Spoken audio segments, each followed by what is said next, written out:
Amarjeet, can you please share the thoughts that you wish to resolve once for all?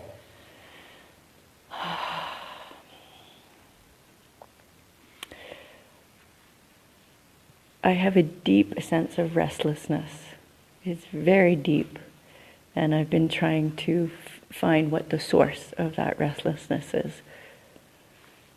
I want to be rid of that. I want to learn how to live better with that deep restlessness. This is my second time here at Z Meditation. I was here 6 years ago. I was in a situation of similar to Stephanie, very similar, from my partner and also from my father as well. Since I went away after the last retreat, I have worked very hard at acceptance of those elements. I have also, I did some fencing. I explored acceptance. I had to do fencing, and I have since simplified my life to be on my own. I come here now to the meditation center to gather my strength for my next part of this journey, which has to do with my work. I work in health. It's about service. I am quite overwhelmed with the suffering of the people that I work with. They have many, many issues, and I was feeling very overwhelmed with that suffering. And I know that there is something inside of me that I need to explore so that I can be the best I can be through my work, which is actually, I want it not to be work. I want it to be an extension of myself. I want to be me throughout my days. Yes. Can we explore the likes and dislikes, please?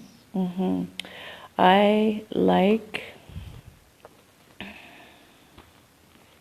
This is hard because there's so many interrelating things happening for me.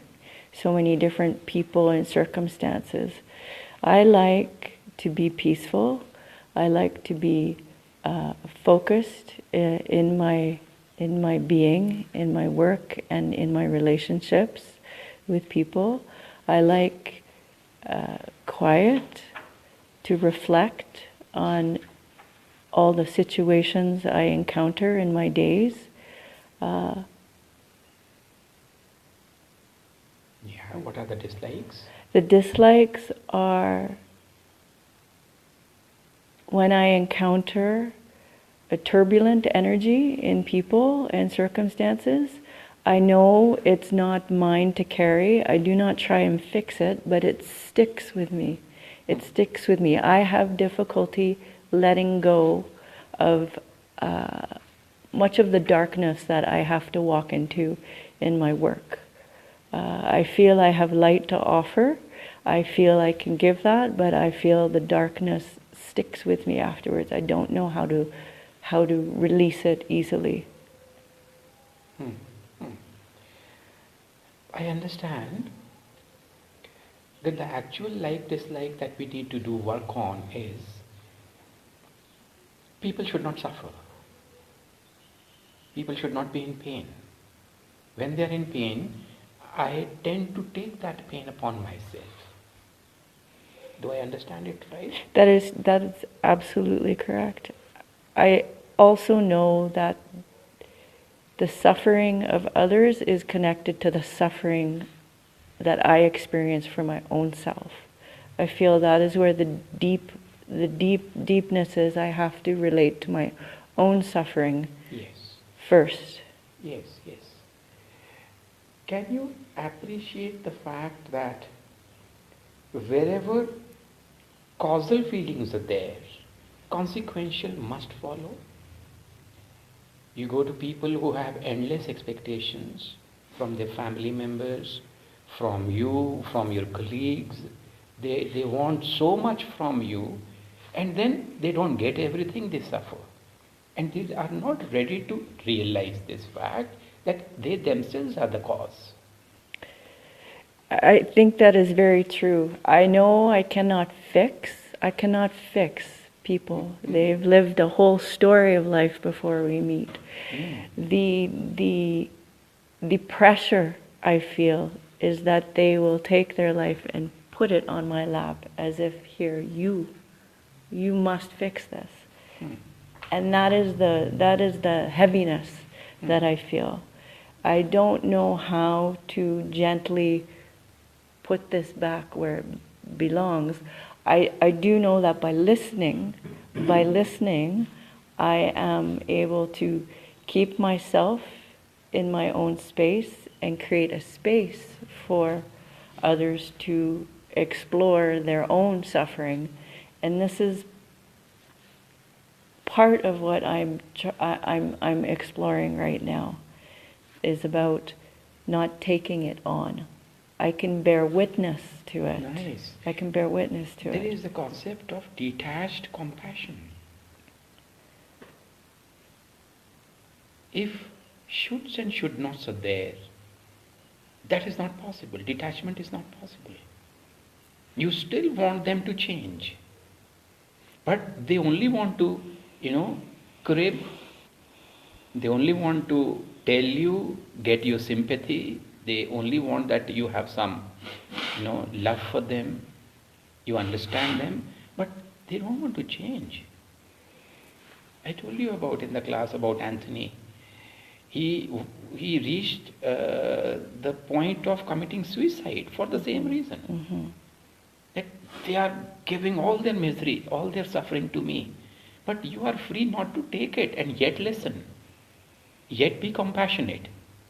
Is there a possibility that as soon as you leave the room, it's over? This is very much. It is about the detachment piece. Yes, it is the detachment. I also realize the detachment when I look at my own suffering, my ability to detach from my own past suffering. This is what keeps me on this treadmill, is unless if I completely detach from my own suffering. I tell myself in my mind I am detached, but I need to feel it in my heart. Yes, dear. Because my heart feels a bit blocked. The energy, I can feel I'm not completely present in the experiences because my own mind is still detaching from my own past as well. Amarjeet, do you really want to be peaceful? I really do want to be peaceful. I realize I am also a very stubborn person. I, deep inside... Listen, there is a thought, I am stubborn, and you believe the thought. Suppose you don't believe the thought itself.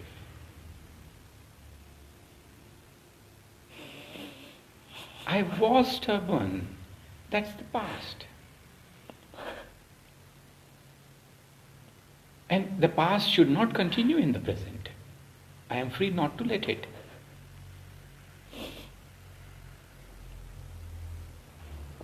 Sometimes there is a couplet in the Bhagavad Gita, your mind is your worst enemy. Your mind can be your best friend. So, fanning the fire, that I was, I will be, I am. You're fanning the fire unnecessarily. That is not required.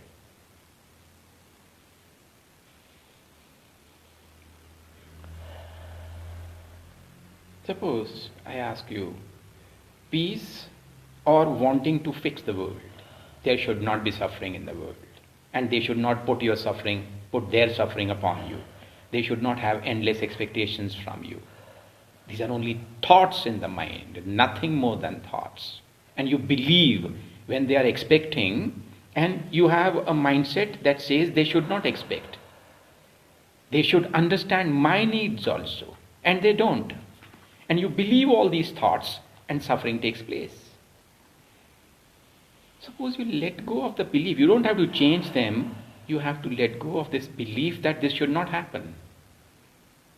They should not put all their burden upon you. They should not be suffering. They should have understanding. They should have all those shoulds that are there that you believe to be true. Suppose you don't believe them to be true anymore.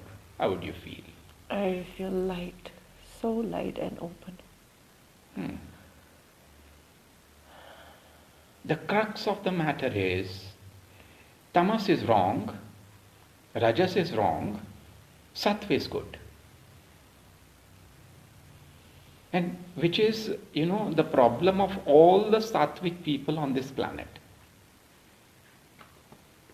Unless they have done Zen meditation.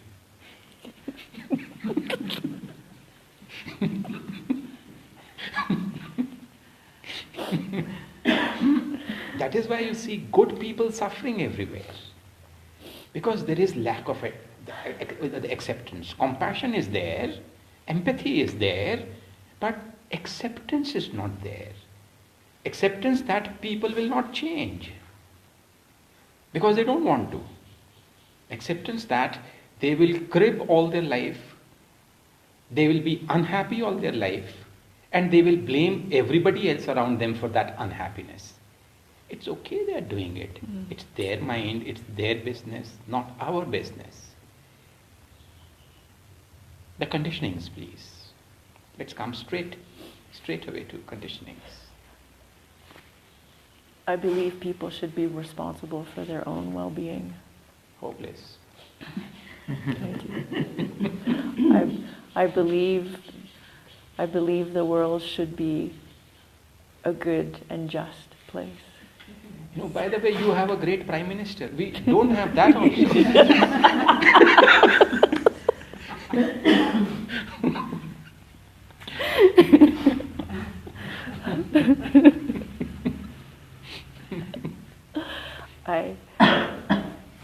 I believe in peace. You believe in peace. I believe in peace. How do you feel when you believe in peace? Sometimes I feel open, and sometimes I feel so turbulent I can't even sit still. Who would you be without this belief that there should be peace? I feel I'd be nothing. I feel like I'd be nothing. I believe in the idea of peace. I don't believe that I am peace. I know I am not peace. I believe the conditioning is that I feel people should experience peace. I feel people deserve to experience peace. Right. People should be peaceful. Is it reality? No, it's not reality. Can it ever be reality? No, it can't be. Look at the history of the world. The last 2,000 years, 5,000 years. We have books written 10,000 years back. People were as unhappy as they are now. Our forefathers, the writers, they give us those rosy ideas. That was a great age and this is a bad age. They always see brighter side or greener grass somewhere else, either in the past or in the future. And this makes one miserable. This is not true.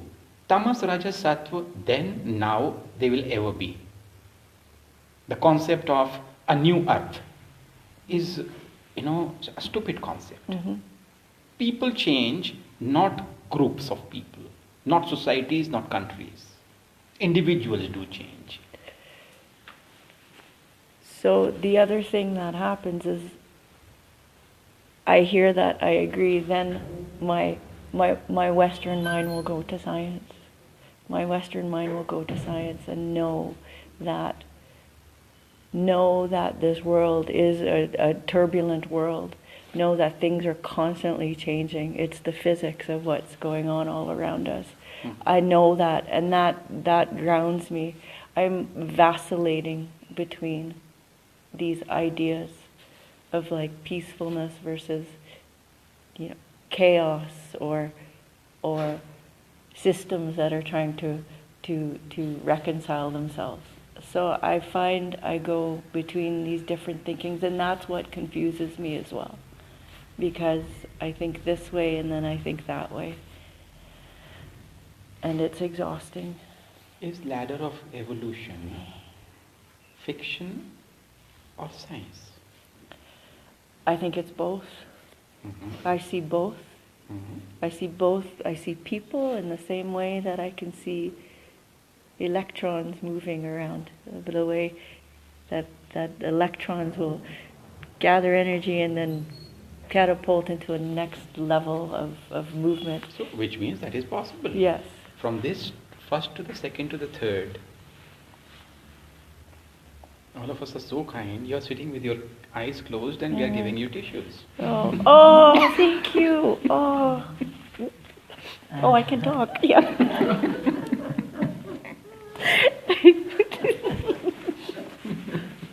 Okay, thank you. That opened my eyes.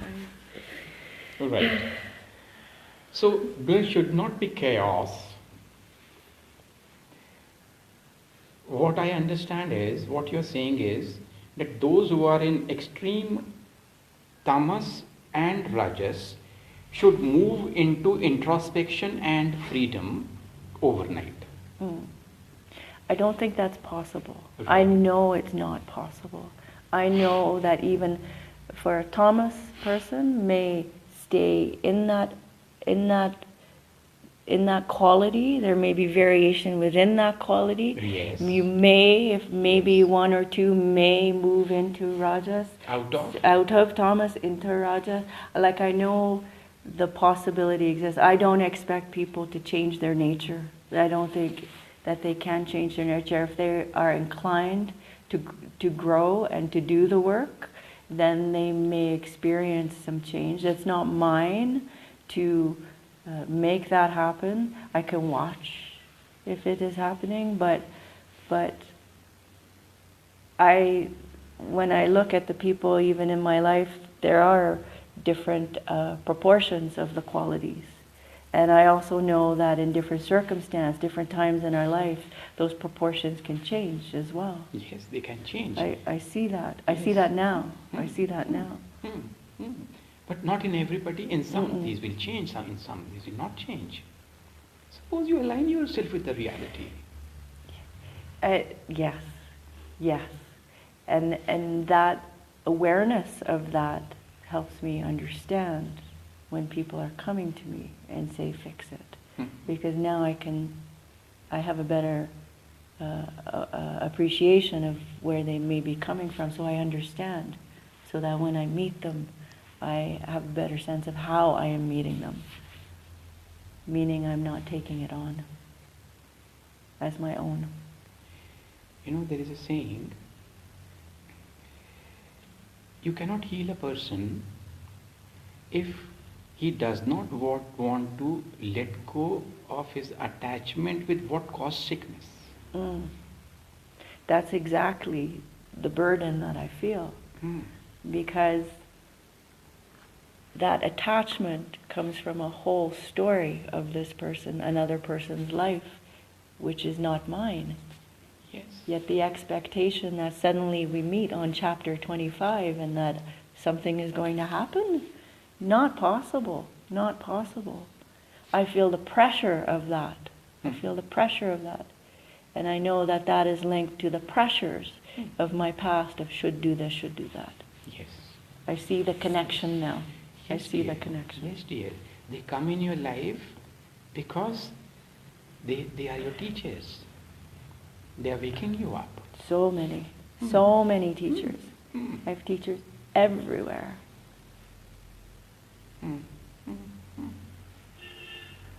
When you are attached with your shoulds, should nots, people should change, there should be peace, there should not be chaos, people should not suffer, there should not be suffering anywhere. How do you feel? When I detach from them, I feel grounded.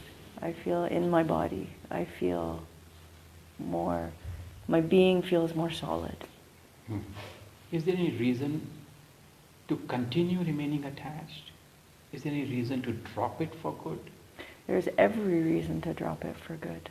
My well-being Wow. is the first most. Yes, dear. The first most. Yes, dear. Yes, dear. Suppose these thoughts you are able to drop completely. I'm not saying it's going to happen overnight, but we are on the path. Mm-hmm. We are trying. Mm-hmm. And another conditioning could be, I told you the other day, one should become a Buddha overnight. That also does not happen. No? Step by step, we are doing the work, sincerely doing the work. And pray. Eat, pray, love.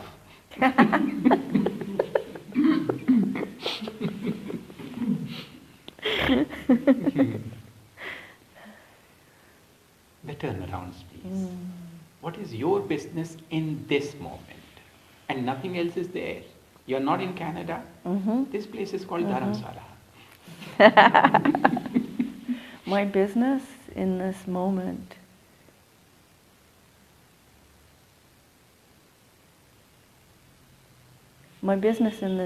is to care for myself. Yes, dear. Yes, dear. People should be peaceful. Turn it around, please. I should be peaceful inside myself. People should not expect undue things from others. I should not accept people. I should not expect I should not expect people. undue things from them. That they should change overnight. Yes. This is too much you are asking for. Yeah. They don't want to. They don't want to. I shouldn't expect people. They only want you to listen. Mm. And that's it. Mm. And Amarjeet coming out, Amarjeet very peaceful, blessing them. And then moving on to the next patient. And then moving on to the next patient. That's what I want. Yes, dear. And you are almost there.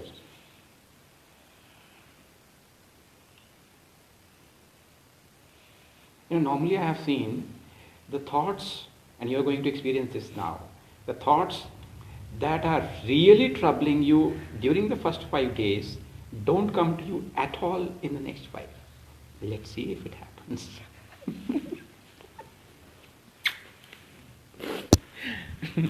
Thank you so much. Thank you. Bless you, bless you, bless you.